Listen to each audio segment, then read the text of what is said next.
What's the topic here? We're discussing basically. I mean, the conversation ended on how God. Nice to have met you. Just on like. You guys are Muslims? No. No? I think that the conversation became. It was from a spiritual stance, and then those two men were talking, and then I think it went south. It was a productive conversation, and then What's your background, if you don't mind me asking? like my religious background. Your religion? I don't think I have a particular religious No? background. Your parents? My parents. I mean, I'm not here to like. I'm here to learn and see what conversations people are having and how people are connecting. Yeah. And We all are here to learn, you know. Exactly. And learning is from cradle to grave. what do you feel you've learned from being over here? I think it's good to have a conversation which is, like you said, productive. So normally we discuss about people's ideologies. Like, what is your view about maybe Palestine? Or what's your view about God? Or what's your view about generally treatment of other people? And, you know, kind of anything basically. Do you feel that people uphold, like when you observe people interacting, do you feel that they uphold elements of what they believe, or do you feel that We can't tell. We can only go based on But what they from tell what us, you isn't it? observe, Yeah, so based on what they tell us, we can only judge based on that.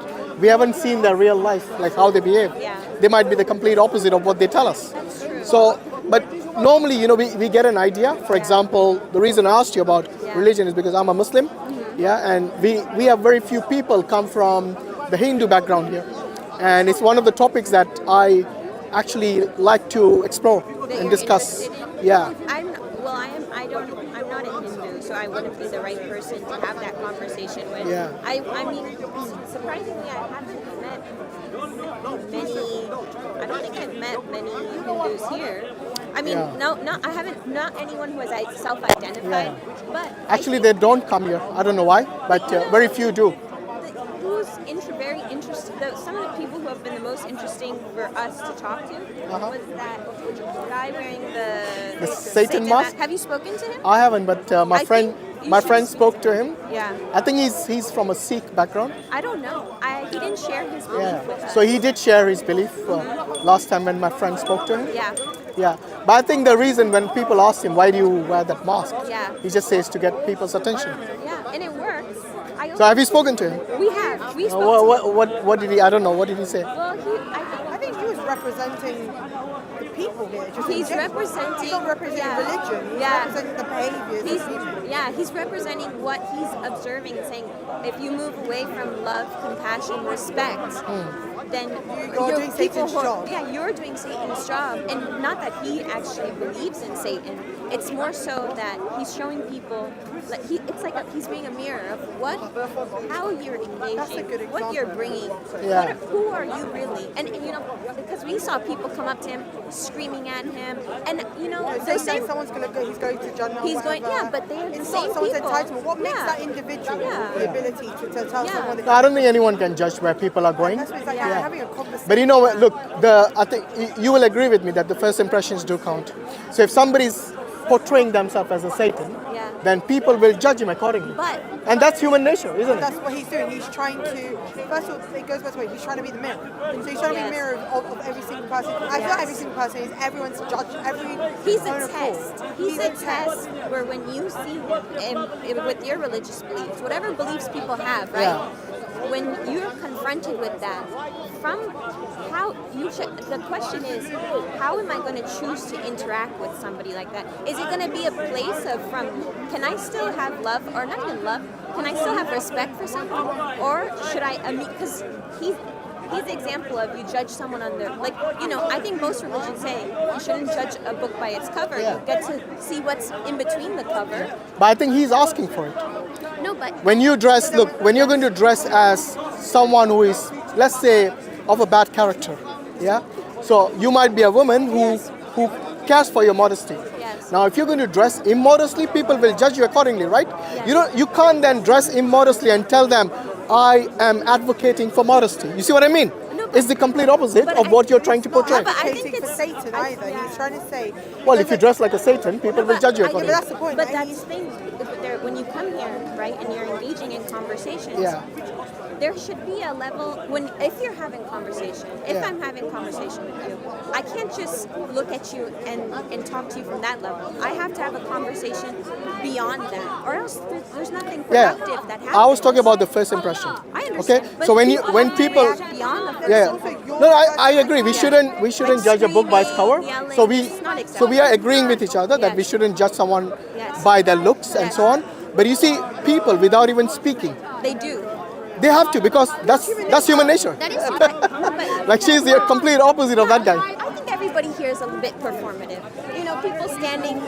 I don't know how many people who I say who are saying something provocative. I question how much they even believe what they're saying, or is it more so because they get a reaction out of you, right? That is what they want, I think. Exactly. Yeah. It's provocation in her case. It's provocation. And in his case, it might be a slightly less level. I think it's more philosophical. In Yeah, that case. he wants you to get the attention to speak to him. Exactly. Because if he just stood there, Yes. then maybe he's thinking nobody will speak to me.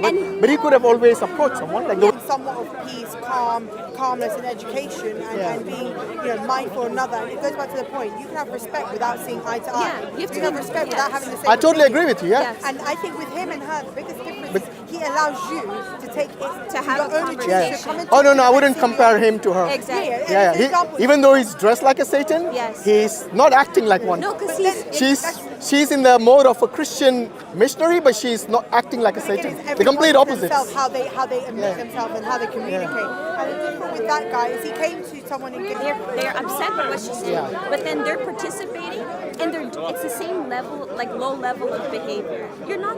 It's provocation. It's provocation. They want to get a reaction from people, Yes. and maybe that makes them happy. I don't know. Yes. It's some void they want to fill in. Yes. You know, they might have some emptiness in there. Yeah. But anyway, let's. I kind of the reason I approached you is to ask you, what are your thoughts about our Creator? Do you believe in such a entity that has created this universe? Have you thought about it? I think that I'm from the stance where I'm still learning from the world, and I feel that I don't necessarily have a solid answer of. I mean, I believe that there is that creation exists. I believe in a creator, but I don't think that I exist from a plane of I can speak in knowing, and I can take With a stance certainty, and you mean? yeah, I can't assert, and I don't Yeah. think I'm right in telling other people's expression of however they connect to the creator or whatever Right. they believe in, because I believe that there's that belief, but how a person conducts themselves, how a person interacts with people, how a person has respect for other human beings, and even life itself, that is more meaningful than if they believe in a creator or not. But if, let's say, if there was a creator, do you think that creator can communicate to us? I mean, I think that's a good question. I think perhaps a creator would communicate to us in Yeah. various forms. I Because- think it would be an expression of existence. Yeah, not only that, I mean, you know, people have different morals. Yeah. So what might be good for you might not be good for your friend, Yes. and vice versa, you see? So who is going to arbitrate in that case when everything is subjective between good and bad? For example, 100 years from today, you know, homosexuality was illegal and punishable by law in this country. But today it's permitted. So you see, as time changes, our morals change, and because it's subjective and is always like changing. But who is going to tell who is right and who is wrong ultimately? Because if it's always going to be different, then you know you'll find a lot of contradictions within the morals as well, the moral values themselves. Don't you think so? But I think that there's a lot of things that I think there's a way of conducting yourself where there's inherent common sense. I think majority of the people have inherent common sense and have a moral compass of knowing what's right or wrong. So I think from that standpoint, certain things to me, maybe this is also my own assumption, I think certain things should be made obvious. Yeah. I mean, look, I personally, based on my experience, I'll say common sense is not so common. Yeah. So people will lie to you right in your face without even batting an eyelid. Yes, they might. You know, to me that is immoral. To Yes. me that is unethical. Yes. And if you do that for your own benefit, it's even worse. But if you know people are going to lie, going to Yeah. cheat, going to steal, I think that if we exist in a world where certain truths exist, I don't think that means that you have to let that alter your seeking of truth. No, but you see, the reason I brought this point up is that if people don't believe in a creator who is going to hold you accountable, then people will actually, do what pleases them. So what pleases their whims and desire is what's going to come out because they'll say, oh, to me there's nothing wrong with that. I'm not hurting anyone, but they don't see the consequence of their lying. They don't see the consequences of their immorality or unethical behavior. Part of the conversation we were having with the gentleman earlier, it's like to a certain degree, like yes, religion exists for that very reason, that it's a necessary element of life because it guides people who maybe don't have that common sense. And that's not to say that people who follow religion, even with common sense, no, absolutely, everybody has something to gain from whatever they're pursuing. Yeah, but the thing about organized religions is that they actually have certain things which they call sin. So what might be immoral and unethical, they might call it a sin or pop in Hindi, I think. And this is the reason. You don't speak Hindi? That's fine. Okay, because what they would then say is that, okay, I have no consequence, so I will just do as I please. Whereas the people in organized religion, they feel that God is going to hold them accountable. And there's going to be a time, by the way, as Muslims and also the other faiths like Christianity, they actually believe that there's going to be an accountability after you die. But don't you feel that people, as human beings, as people on this earth sharing a planet with other people, don't you think that you should also conduct yourself in a way where you don't need to make it because, somebody's holding me accountable? Shouldn't you hold yourself accountable? Yeah. Shouldn't that exist? Because for me, are those true followers of a religion if they're only doing it in fear of something, not because the true belief of, I'm doing this because this is what I want to do, or not even want, I should do. This is the standard I hold myself to, because that's somebody's holding them to a standard very minimal. If something external to me, if my mom or dad says, don't do this, do this, don't do this, do this, and I don't have the ability to say, no, I shouldn't do this, or I should do this, or this isn't right, then are those individuals really an embodiment of that belief system? That would be true if everyone agrees to a certain standard of what is good and what is bad. Yes. But since everyone has their own subjective understanding of what is good and bad, then they cannot be held accountable because they can always say, according to me, that is not bad. See what I mean? I mean, imagine this. You drive. Yes. Yeah. When you drive, you know that when there's a speeding camera and you get caught speeding, you'll get caught. And you'll be accountable for the fine or whatever it comes to you. If there was no speeding camera, many people just drive fast over the limit as well. It's true. You know why? Because they know there's no accountability for their action. Yes. So the people will always, when there's no accountability, they'll choose to go beyond that red line. You see what I mean? But I don't think I personally can't say that how many percentage of people I know who hold themselves accountable. I do think yes, there's rules and regulation put in place to guide people for a reason, but I can't say that I think every person is going to drive through. No, we're not saying every person, You know what I mean? but many people will take the chance because they know they won't be held accountable. Yes. So, I mean, take the case of wars in this day and age. Yes. Take the case of the war in Palestine. Yes. The whole world is saying that children are getting massacred, Yes, left, right, and center. Absolutely. Anyone doing anything about it? No. You know why? Because certain countries think that is justified, and they will not be held accountable because they seem to be like the superpowers here. Yes. So this is what I'm saying. Even the world, when it's blatantly wrong, they will choose to continue doing the wrong, even killing babies in cold blood. Yes. Why? Because they realize that no one is higher than them to hold them accountable. They self-validate their actions. Yeah, not only that, because they won't be held accountable for it, they can do it with impunity. Yeah, I understand what you're And this is, you see, sister, I totally agree with you. We should have certain, accountability within ourselves, to question ourselves. When you look in the mirror and you see yourself, you should be ashamed of the bad things you have done. But there are people who are beyond that. They don't care. And that's the reason I say there must be someone higher to hold them accountable, even if they are the superpower. Because one day, on the day of judgment, they're going to stand in front of God. And what is God going to tell them? That you go and kill babies? This is the level of Christians today. They're supposed to be preaching the Bible, and that is the level. Anyway, look, you know, the thing is with people like that, if I insulted her, she'll insult me more, and she might actually enjoy it, because you know the pigs, they like to wallow in the mud, and if you throw more mud at them, they enjoy it more. So we are not going to go down to that level, are we, guys? Yeah. So let's continue that, because you're a respectful person. But what I was saying about, you know, this subjective morality is actually quite problematic, because you see, like I said, that people can go to war. Like in this country, you know, when the Iraq war happened, 1 million people marched, and they said stop the war. No one listened to them. Yeah. Because why? For the politicians, it's actually beneficial for them. Yeah. I mean, look at Tony Blair today. He's earning millions just giving lectures. Why? Because there is a system which supports immorality, which supports criminality, which supports killing of babies with impunity. So how would you respond? How would you respond in this? Because the system is now not only in place, there's a stronghold on that system. How would you suggest that system could ever be changed? And do you actually think it's possible? Spreading awareness, because you see, countries which are democratic are supposed to be by the people and for the people and of the people. But you see, those were the forefathers of democracy who implemented that principle. That principle has gone out the window a long time ago. It's now, what do you think of our behavior, sister? You guys are, you know, sensible. What do you think of this kind of behavior? There are many people who are, like we discussed before, there's many people are here for provocation. Yeah.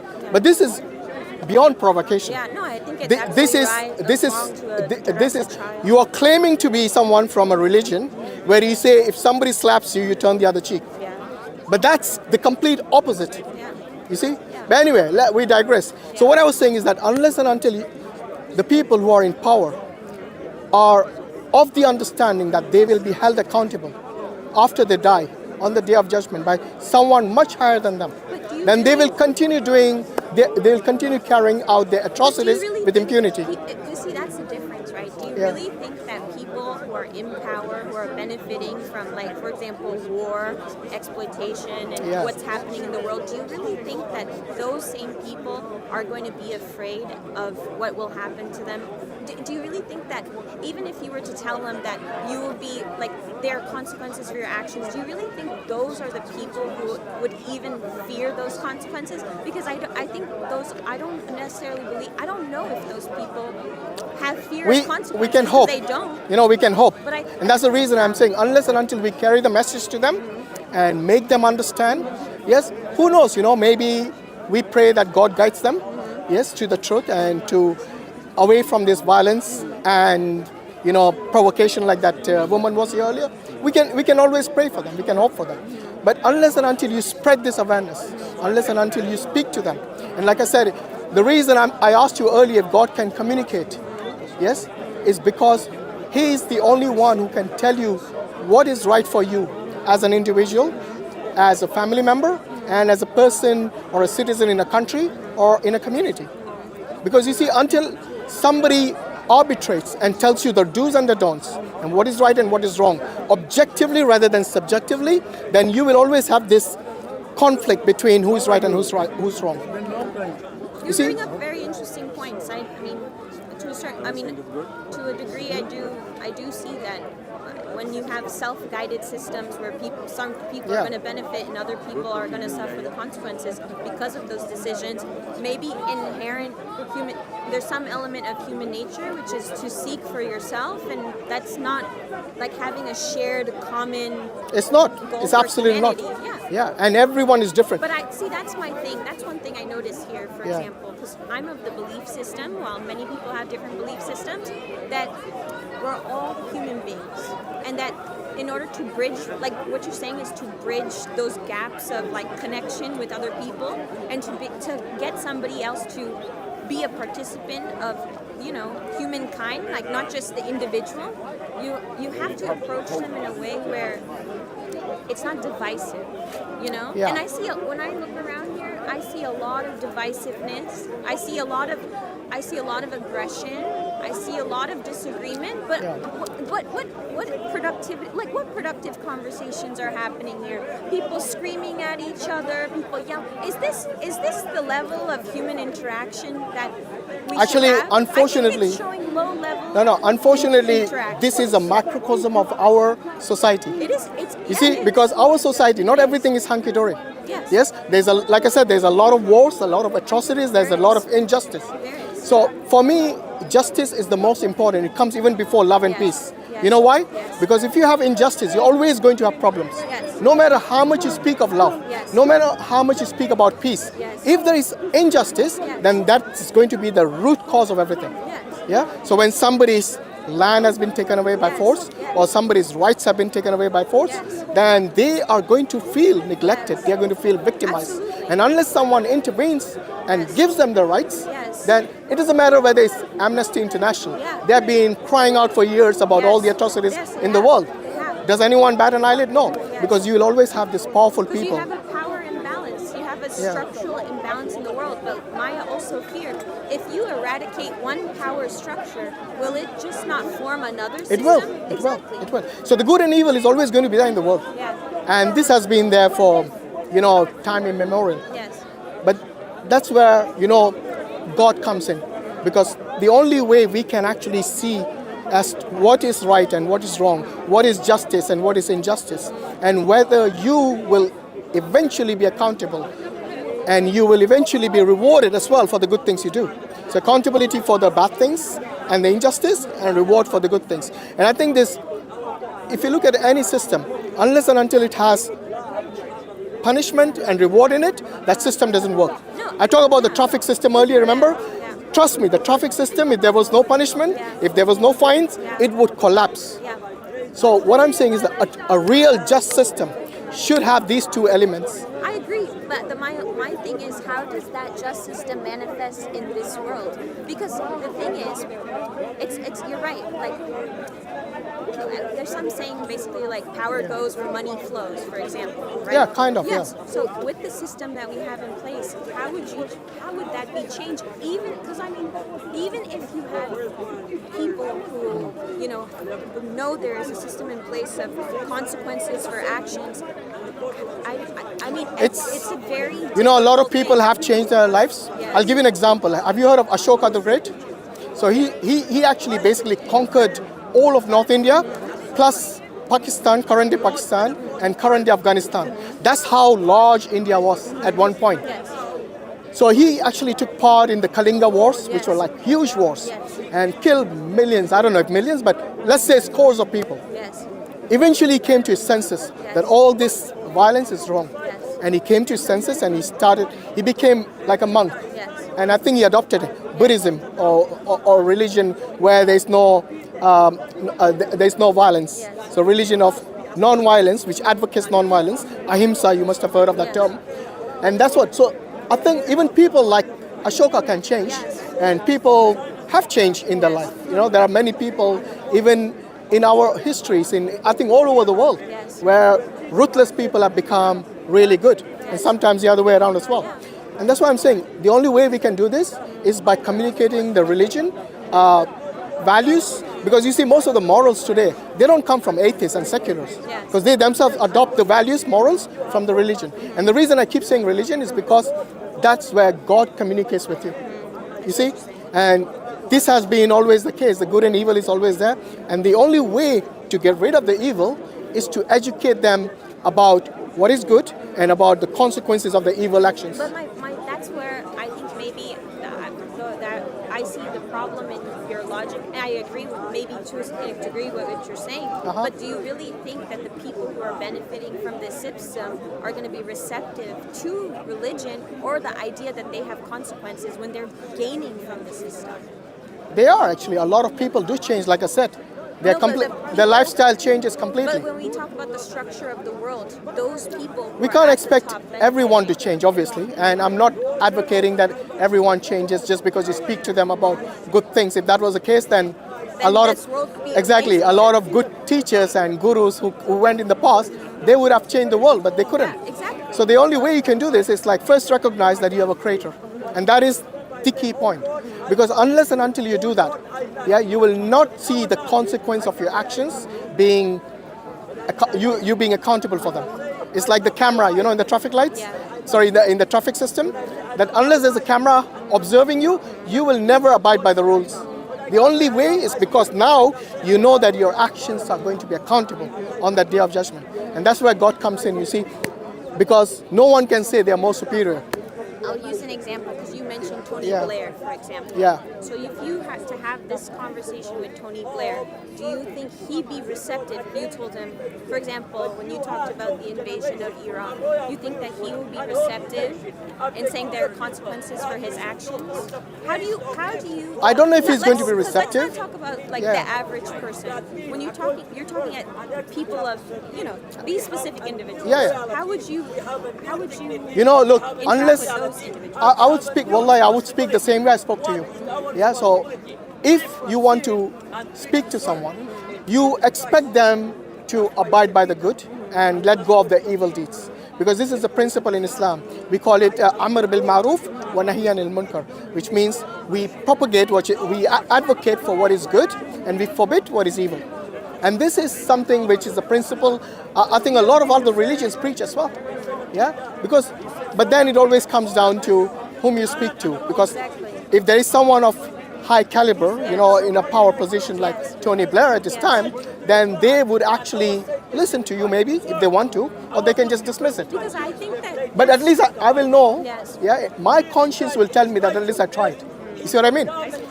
If you don't try, then you never know what's going to happen, because the thing is at least you tried, and if they don't listen, then that's their So problem. then that means you're pursuing the effort more so than the result, because there's no Yes. guarantee of the What we result. do is in Islam, we say that we leave the result, the guidance in the hands of the Almighty.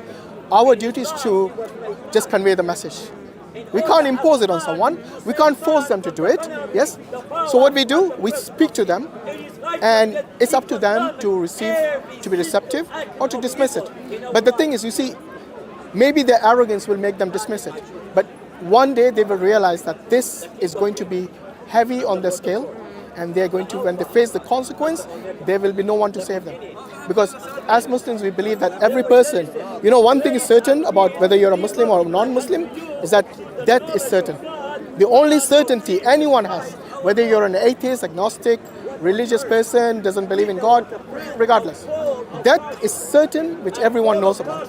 Now, if God is real, and if the angels are real, and if there is a real heaven and hell, and there's real consequence, then those people who say that there is no God, yes, and we can live our life the way we want, those people will then have to take a huge risk if the reality kicks in and they realize that what we have done is not based on obeying God, but based on obeying our own whims and desires. Remember I told you earlier, everyone thinks they know what is right. Like that lady who came screaming about her religion, she thinks that action is right for her. Many Christians would probably be disgusted by that action. It's not only us to whom she is actually saying this, but many Christians will be disgusted. So you see, people will always do this because they know they're right. And that's the reason I keep saying that we have to have Almighty God who actually arbitrates and tells us what absolutely is right and what absolutely is wrong. And if you do this wrong, if there's disobedience, then you'll be punished for it. Because otherwise people will just say, what I'm doing is right. And they will always try to justify it. No matter whether they're killing babies like in Palestine, they will try to justify their actions and they think that is right. And we'll always have chaos in the world, isn't it? And that is, the reason God communicates to us, because He wants us to have a life which is meaningful, which has a purpose, which in the hereafter when we die. By the way, this life is temporary, isn't it? So this is for us is a test, how we get along. Like if somebody comes and insults you, do you insult them back? If somebody hits you, do you hit them back? There's a balance for everything. You can't let somebody walk all over you either. So you need to strike a balance, And that's where Allah says in the Quran that if somebody doesn't drive you away from your home, or doesn't, do injustice to you based on your religion, then be righteous towards them, Be merciful to them as well. And this is the teaching of not only Islam, I think many other religions as well. So all we are saying is that maybe it's time that we educate ourselves what will happen to us in the hereafter, because that's going to be the real life. This life is temporary. And this life is our test. So how we behave here, we'll see the consequences of that in the hereafter. Yeah? And it's the case with, I think, most religions where there's consequences. It's consequence-based. Even though every religion thinks they are the ones that is right, and this is where the second test comes for us. We need to educate ourselves about this, because I read the Hindu scriptures, I read the Christian scriptures, the Jewish scriptures, and then I came to the conclusion that Islam provides you with a system which is holistic without being complex. Yeah, you don't have to read hundreds and thousands of pages of books. Yeah, one book with one messenger with the hadith, and I think that gives us a holistic understanding of what we should do in this life and what the consequences or the reward will be in the hereafter. I understand, Yeah. and I respect your philosophy. It was nice speaking to you. Likewise, You yeah. have to go. Yeah, of course. Very nice speaking to you. You take care. May Allah give them hidayah. Jazakallah khairan. Assalamu alaikum wa rahmatullahi wa barakatuh.